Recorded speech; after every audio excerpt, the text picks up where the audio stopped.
بیان کیا گیا ہے۔ حضرت موسیٰ علیہ السلام اور فرعون کا تفصیلی قصہ، حضرت موسیٰ علیہ السلام اور قارون کا قصہ۔ آیت نمبر 3 میں ہے حضرت موسیٰ علیہ السلام کا قصہ۔ یہاں حضرت موسیٰ علیہ السلام کے بالکل ابتدائی حالات و واقعات بیان ہو رہے ہیں۔ فرعون کو کسی نجومی نے کہا دیا تھا کہ بنی اسرائیل میں ایک بچہ پیدا ہوگا جو تمہاری سلطنت کے لیے خطرہ ہوگا، اسی لیے فرعون نے بچوں کے قتل کا حکم دیا تھا۔ آیت نمبر 7 میں ہے موسیٰ کی طرف پیغام خداوندی۔ اللہ تعالیٰ نے حضرت موسیٰ علیہ السلام کی والدہ کے دل میں ڈالا کہ جب تمہارا بچہ پیدا ہو جائے تو اسے دودھ پلاتی رہنا، جب کوئی خطرہ محسوس ہو تو اس بچے کو دریا میں ڈال دینا اور ڈرنا مت، نہ ہی غمگین ہونا، ہم اس بچے کو تمہارے پاس ضرور پہنچائیں گے اور اسے رسول بنائیں گے۔ اللہ تعالیٰ نے یہ تسلی دی موسیٰ علیہ السلام کی والدہ کو کہ آپ کا بچہ آپ کی گود میں پلے گا، اس سے آپ کی آنکھیں ٹھنڈی ہوں گی، یہ قتل نہیں ہوگا۔ چنانچہ والدہ نے صندوق میں رکھ کر دریا میں ڈال دیا۔ صندوق بہتا ہوا فرعون کے محل کے پاس پہنچ گیا۔ فرعون کے لوگوں نے اسے اٹھا کر فرعون کے پاس پہنچا دیا۔ فرعون کی بیوی آسیہ نے اسے آمادہ کر لیا کہ اسے ہم اپنا بیٹا بنا کر پالتے ہیں۔ پھر آگے پورا واقعہ بیان ہو رہا ہے کہ جب موسیٰ علیہ السلام کو دودھ پلانے کا پیش آیا تو آپ نے کسی بھی عورت کا دودھ نہ پیا۔ اخت موسیٰ کی تجویز کے مطابق موسیٰ کو دودھ پلانے کے لیے لایا گیا۔ موسیٰ علیہ السلام نے اپنی ماں کا دودھ قبول فرما لیا۔ اللہ تعالیٰ کے وعدے کے مطابق موسیٰ علیہ السلام کو اپنی والدہ کے پاس لوٹا دیا گیا۔ نمبر 15 میں قبطی کا قتل کا بیان ہے۔ ایک قبطی اور اسرائیل کا جھگڑا ہو رہا تھا تو اسرائیل نے موسیٰ علیہ السلام سے مدد طلب کی۔ موسیٰ علیہ السلام نے اسرائیلی کو قبطی کے ظلم سے بچانے کے لیے قبطی کو ایک مکہ مارا، تاب نہ لا سکا اور مر گیا۔ دوسرے دن وہ کسی سے اور سے لڑ رہا تھا، اس نے پھر موسیٰ علیہ السلام کو مدد کے لیے بلایا تو موسیٰ علیہ السلام نے کہا تم ہی شیر لگتے ہو۔ پھر جب موسیٰ علیہ السلام نے ان کی مدد کے لیے انہیں پکڑنا چاہا تو الٹا اس نے کہا اے موسیٰ، کیا تم مجھے بھی قتل کرنا چاہتے ہو جیسے کل تم نے ایک آدمی کو قتل کر دیا تھا؟ آیت نمبر 20 خیر خواہی کی آمد۔ ایک شخص شہر کے دور دراز علاقے سے دوڑتا ہوا موسیٰ علیہ السلام کی خدمت میں آیا کہ اے موسیٰ، سردار لوگ آپ کے قتل کے متعلق مشورہ کر رہے ہیں، کہیں وہ آپ کو قتل نہ کر دیں۔ میں آپ کی خیر خواہ ہوں، لہٰذا آپ یہاں سے کہیں اور چلے جائیں۔ مدین کی طرف روان کی۔ آیت نمبر 23 اس خیر خواہ کے کہنے پر آپ علیہ السلام مدین، جو کہ حضرت شعیب علیہ السلام کی بستی تھی، کی طرف چل پڑے اور فرمایا امید ہے کہ میرا پروردگار مجھے سیدھے راستے پر ڈال دے گا۔ جب وہ مدین کے کنویں کے پاس پہنچے تو دیکھا کہ لوگ اپنے اپنے جانوروں کو پانی پلا رہے ہیں اور دو عورتیں ہیں جنہوں نے اپنے جانوروں کو روکا ہوا ہے۔ موسیٰ علیہ السلام نے ان کے جانوروں کو پانی پلا دیا۔ انہوں نے جا کر گھر اپنے والد حضرت شعیب علیہ السلام کو پورا واقعہ سنایا۔ حضرت شعیب علیہ السلام کی دعوت۔ آیت نمبر 25 حضرت شعیب علیہ السلام نے اپنی بیٹی کے کہنے پر موسیٰ علیہ السلام کو اپنے پاس بلا لیا اور تسلی دی کہ آپ خوف نہ کریں کیونکہ آپ ظالم لوگوں سے بچ آئے ہیں۔ ایک بیٹی نے درخواست کی کہ ابا جان آپ انہیں اجرت پر رکھ لیں کیونکہ بہترین اجیر وہ ہے جو طاقتور بھی ہو اور ایمانت دار بھی ہو۔ وہ یہ دونوں صفات حضرت موسیٰ علیہ السلام میں دیکھ چکی تھیں۔ معاہدہ اور نکاح کی پیشکش۔ آیت نمبر 27 حضرت شعیب علیہ السلام نے عزوۂ خود پیشکش کی کہ میں ان دونوں لڑکیوں میں سے ایک سے آپ کا نکاح کر دوں گا، لیکن شرط یہ ہے کہ آپ 8 سال تک میرے پاس کام کریں اور اگر آپ 10 سال پورے کریں تو یہ آپ کا معاملہ ہے، ہماری طرف سے آپ کو مجبور نہ کیا جائے گا۔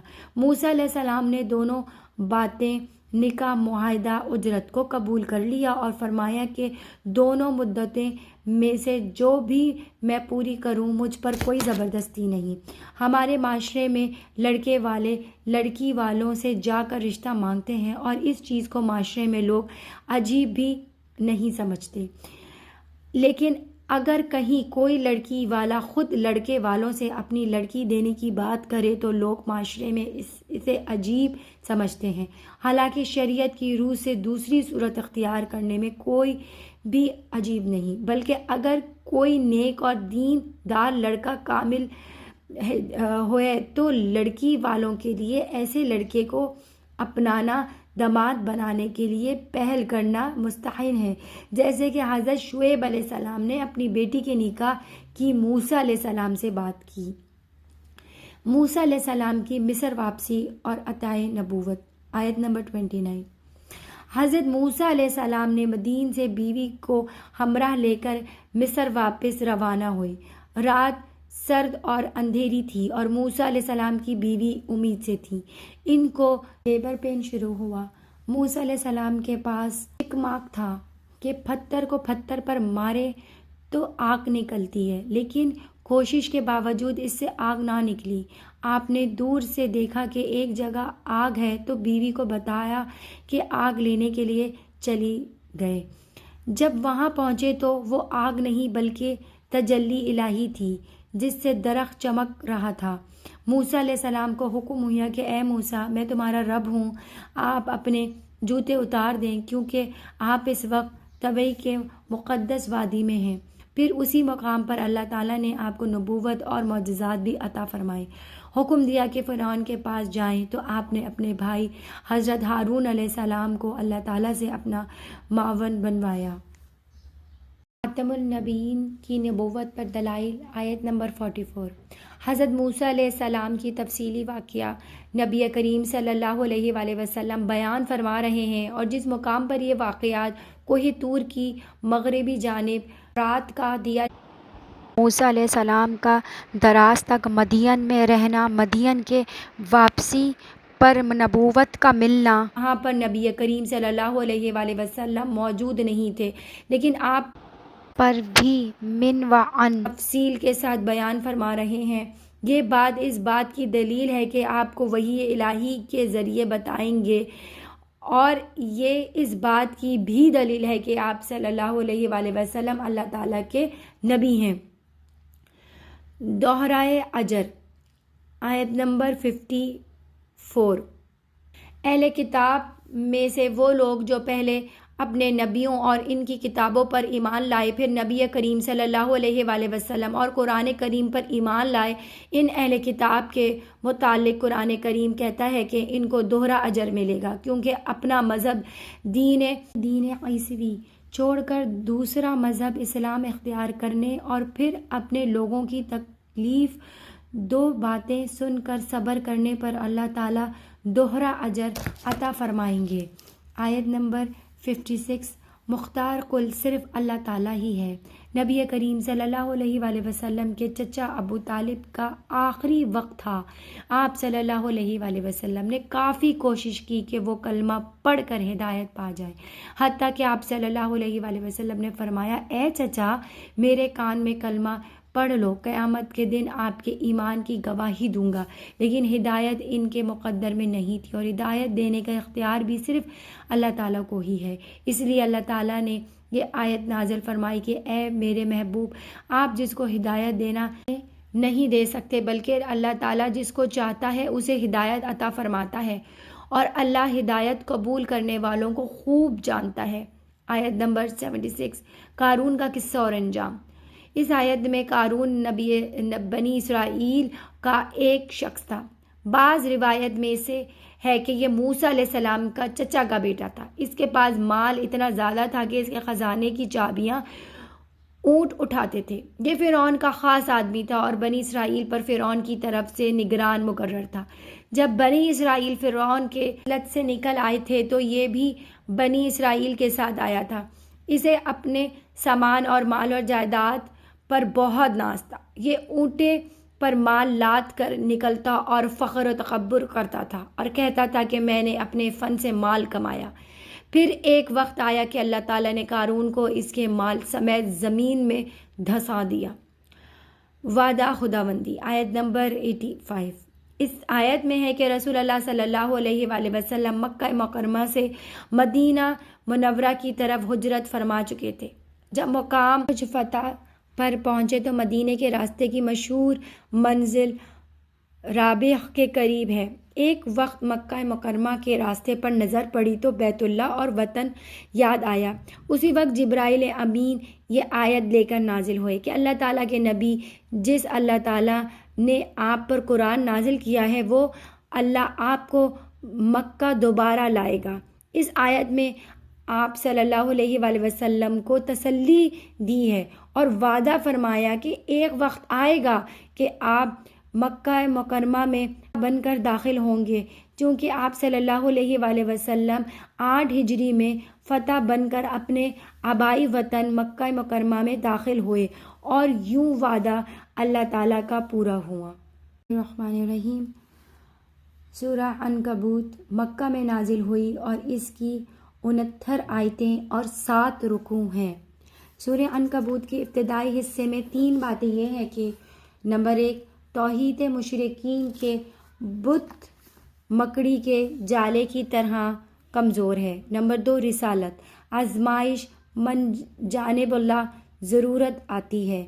اس زمن میں چند انبیاء کرام کے قصے مذکور ہیں۔ نمبر 3 قیامت کا تذکرہ۔ اس صورت میں مکڑی کا ذکر کر کے مشرکین کو مکڑی کے ساتھ تشبیہ دی ہے کہ جیسے وہ کمزور گھر بنا کر اس پر بھروسہ کرتی ہیں، اسی طرح مشرکین بھی غیر اللہ پر بھروسہ کرتے ہیں۔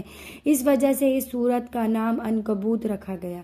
یہ صورت مکی ہے۔ دیگر مکی صورتوں کی طرح اس میں بھی توحید، رسالت، قیامت کے دلائل بیان کیے گئے ہیں۔ سابقہ اقوام کے واقعات ذکر کر کے اہل ایمان کو تسلی دی گئی ہے کہ اہل ایمان پر پہلے آزمائشیں آتی ہیں، پھر آسانیاں آتی ہیں۔ والدین کی اطاعت و فرما برداری کے لیے متعدد اصول کیے گئے ہیں۔ اگر مومن پر کسی جگہ میں دین پر چلنا اور عمل کرنا مشکل ہو جائے تو ہجرت کر کے اس علاقے کو چھوڑنے کی ترغیب دی گئی ہے، کیونکہ اللہ تعالیٰ کی زمین وسیع ہے۔ نمبر 2 مومنین پر آزمائش۔ یہ وہ زمانہ تھا جب کفار کی طرف سے مسلمانوں پر ظلم اور ستم کیا جاتا تھا۔ بعض اوقات مسلمان پریشان ہو جاتے اور نبی پاک صلی اللہ علیہ وآلہ وسلم سے درخواست کرتے کہ اللہ تعالیٰ سے ہمارے لیے مدد کی دعا فرمائیں۔ یہاں مومنوں کو تسلی دی گئی ہے کہ اللہ تعالیٰ نے جو جنت تمہارے لیے تیار فرمائی رکھی ہے وہ اتنی سستی نہیں کہ تکلیفوں کے بغیر حاصل ہو جائے، لہٰذا تکلیفیں آئیں گی لیکن وہ عارضی ہیں، بہت جلد ختم بھی ہو جائیں گی، لہٰذا تسلی رکھو، صبر سے کام لو۔ انہی آزمائشوں کی وجہ سے اللہ تعالیٰ سچوں اور جھوٹوں کے درمیان امتیاز فرمائیں گے۔ والدین کے ساتھ حسن سلوک کا حکم۔ دین اسلام کے ابتدائی زمانے میں ایسا بھی ہوا کہ اولاد اسلام لے آتی لیکن والدین کفر پر بضد رہتے اور اپنی اولاد کو اسے کفر اختیار کرنے پر مجبور کرتے۔ اس آیت میں اللہ تعالیٰ نے ایک متعادل اور برحق اصول عطا فرمایا کہ والدین کافر بھی ہوں تب بھی ان کی اطاعت و فرما برداری اور ان سے حسن سلوک کرنا چاہیے، لیکن اگر وہ کفر کا حکم دیں یا ایسا کوئی حکم دے جو شریعت کے خلاف ہو تو اس میں والدین کی اطاعت نہ کرنا واجب اور ضروری ہے۔ آخرت میں کوئی کسی کا بوجھ نہیں اٹھائے گا۔ آیت نمبر 12۔ بعض کفار ایسے تھے جو اہل ایمان سے کہتے تھے کہ تم ایمان چھوڑ کر واپس کفر اختیار کر لو، اگر قیامت کا دن قضا ہو تو ہم تمہارا بوجھ اٹھا لیں گے۔ اس آیت میں کفار کی اس لغو اور فضول پیشکش کی بھرپور تردید کی گئی ہے کہ قیامت کا دن ہر انسان اپنے گناہوں کا بوجھ خود اٹھائے گا، کوئی کسی کے گناہوں کا بوجھ نہیں اٹھائے گا۔ آیت نمبر 14 حضرت نوح علیہ السلام کا قصہ۔ اس آیت میں یہاں سے کئی آیت تک چند ایک سابقہ انبیاء نوح، ابراہیم، اسحاق، لوط اور شعیب علیہ السلام کے واقعات بیان کر کے نبی کریم صلی اللہ علیہ وآلہ وسلم اور حضرت صحابہ رضی اللہ تعالیٰ عنہم کو تسلی دی گئی ہے کہ سابقہ امتیوں کو بھی پہلے آزمائش کا سامنا کرنا پڑا، پھر آخر اللہ تعالیٰ نے ان آزمائشوں کو ختم کر کے اہل ایمان کو فتح اور غلبہ عطا فرما دیا۔ سابقہ امتوں کا انجام، آیت نمبر 37۔ یہاں سے اللہ تعالیٰ ان سابقہ امتوں کا انجام ذکر فرما رہے ہیں جنہوں نے اپنے انبیاء علیہ السلام کی تکذیب کی اور اس کے نتیجے میں اللہ تعالیٰ نے انہیں تباہ برباد کر دیا۔ ان میں قوم سمود، قوم عاد، قارون، قوم نوح، قوم لوط، قوم شعیب داخل ہیں۔ تذکیر بایام اللہ کے ضمن میں اللہ تعالیٰ کفار و مشرکین کو تنبیہ فرما رہے ہیں کہ اگر تم بھی اپنی حرکتوں سے باز نہ آئے تو انہی والے انجام ہوگا۔ مشرق کی مثال، آیت نمبر 41۔ اس آیت میں مشرق کی مثال دی گئی ہے کہ جس طرح مکڑی جالا تن کر اس پر بھروسہ کر لیتی ہے، اسی طرح مشرک بھی حقیقی خداوندی قدوس کو چھوڑ کر معبودوں کو اپنا رہی ہے۔ جس طرح مکڑی کا جالا انتہائی کمزور ہوتا ہے، اسی طرح معبود بھی کمزور ہیں، بے بس ہیں، لاچار ہوتے ہیں اور کفار کو کسی قسم کا کوئی فائدہ نہیں پہنچا سکتے، بلکہ کسی انسان کو بھی وہ کوئی فائدہ نہیں پہنچا سکتے۔ وآخر دعوانا ان الحمد للہ رب العالمین۔